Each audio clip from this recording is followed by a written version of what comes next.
Sud Radio, on décrypte le monde.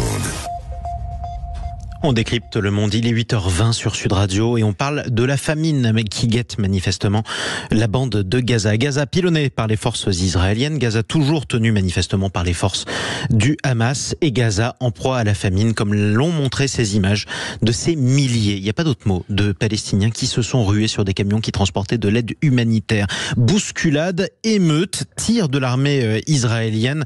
Les soldats se sont sentis menacés, dit l'armée israélienne, près de 110 morts. D'après le ministère de la Santé de la bande de Gaza. Je rappelle que ce ministère de la Santé, effectivement, est tenu par définition par le Hamas. On parle de la situation humanitaire dans la bande de Gaza avec notre invité Jean-François Corti. Bonjour à vous.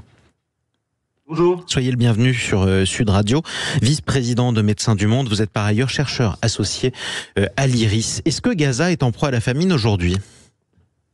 Écoutez, je pense que les événements et le drame que vous avez rappelé nous montrent qu'effectivement, il y a une famine qui est quasi avérée, notamment dans le centre et dans le nord de la bande de Gaza.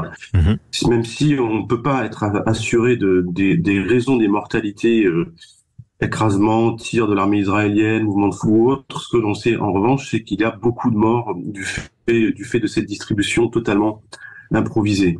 Donc, on a des informations, Médecins du Monde, on a une équipe de 20 personnes qui travaillent notamment dans le sud de la bande de Gaza, entre Rafah et Khan Younes, où là on sait, parce qu'on a des consultations médicales, qu'il y a une tension nutritionnelle très forte.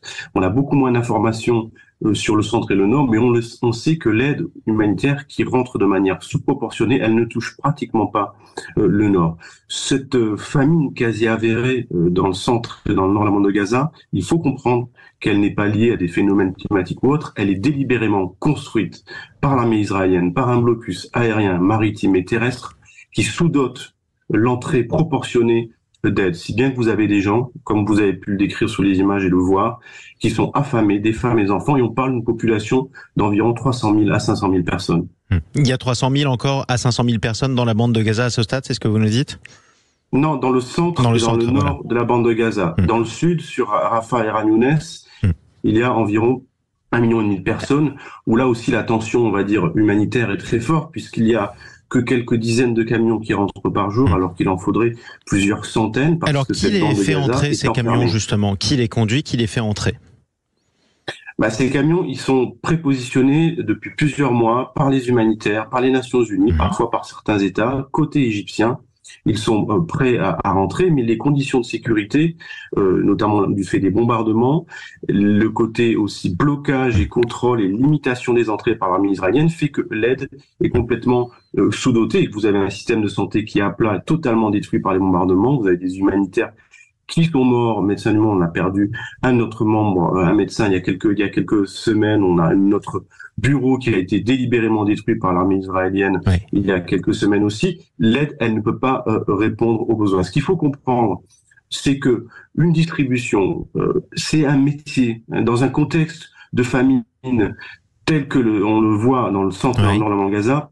Il y a des conditions de sécurité qui sont très importantes. Il faut des équipes formées pour pouvoir organiser les distributions. Et là, qui l'a mené justement ? Ça, je vous repose ma question. Qui conduisait ces camions ? C'était l'armée israélienne ?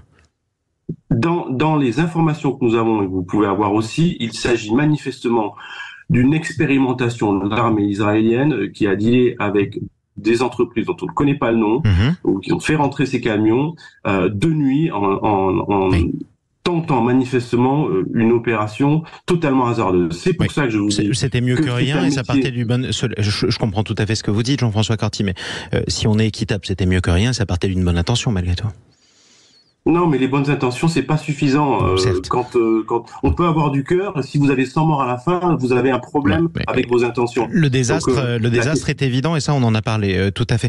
J'aimerais qu'on précise quand même une chose, Jean-François Corti. Je voudrais juste terminer ma phrase, simplement vous dire que c'est un métier de distribuer et que c'est pas pour rien que les humanitaires appellent à un cessez-le-feu depuis plusieurs mois. C'est pas une vue de l'esprit, c'est pas une position idéologique, c'est justement pour que les équipes puissent rentrer sans risque de mourir, pour pouvoir organiser l'aide qui est insuffisante et pour pouvoir faire en sorte que les civils, les aidants, ne meurent pas sur des séquences où ils sont censés être aidés. Voilà, c'est ça qui est important et qui confirme la nécessité d'un cessez-le-feu actuellement. Et le gouvernement israélien répond invariablement un cessez-le-feu, pourquoi pas, mais rendez d'abord les otages. Est-ce qu'on sait d'ailleurs aujourd'hui combien il reste d'otages israéliens dans la bande de Gaza? Est-ce qu'on a des nouvelles de leur santé par ailleurs? Oui, dans les informations qu'on a et que j'ai comme vous, il resterait une centaine d'otages et c'est une vraie préoccupation. Les civils, les otages, pour les humanitaires. Le problème, c'est que nous, les humanitaires comme Médecins du Monde, Médecins sans frontières et d'autres, on n'a pas accès à ces otages, on n'a pas les mandats, la légitimité politique, opérationnelle pour pouvoir y accéder. Donc évidemment que nous sommes concernés par le sort de tous les civils.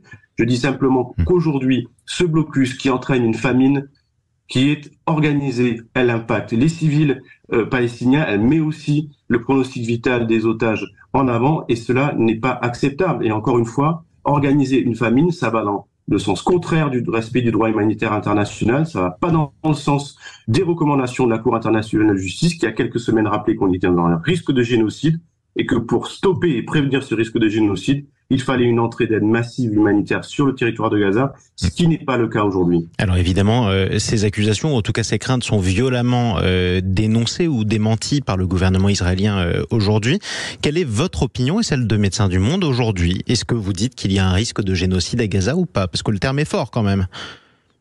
Oui, mais le terme est fort, mais il est mis en avant par le Cour international de justice, qui sont tous sauf des guignols, qui sont des professionnels, qui ont des arguments rationnels pour pouvoir mettre des mots sur une situation potentielle. Et encore une fois, ils disent il y a un risque. Ils ne s'engagent pas pour pouvoir caractériser de manière précise la notion de génocide. Ça prend souvent plusieurs mois ou plusieurs années. Aujourd'hui, il faut sauver des vies. Il faut sauver 2 millions de personnes, plus les otages que vous avez rappelés de manière tout à fait légitime. Et ce n'est pas, de notre point de vue, en bombardant massivement, en empêchant les humanitaires de travailler, en les tuant massivement aussi, comme on tue vos collègues journalistes massivement à Gaza aujourd'hui, que l'on va prévenir une situation génocidaire où vous avez 2 millions de personnes qui cherchent à manger, à boire, qui ne sont pas plus soignés, qui meurent sous les bombes et qui meurent d'un défaut de soins, y compris pour des maladies les plus classiques. Et on sera malheureusement amené à en reparler à une occasion prochaine sur Sud Radio. Merci à vous d'avoir pris la parole, Jean-François Corti sur Sud Radio, vice-président de Médecins du Monde, chercheur associé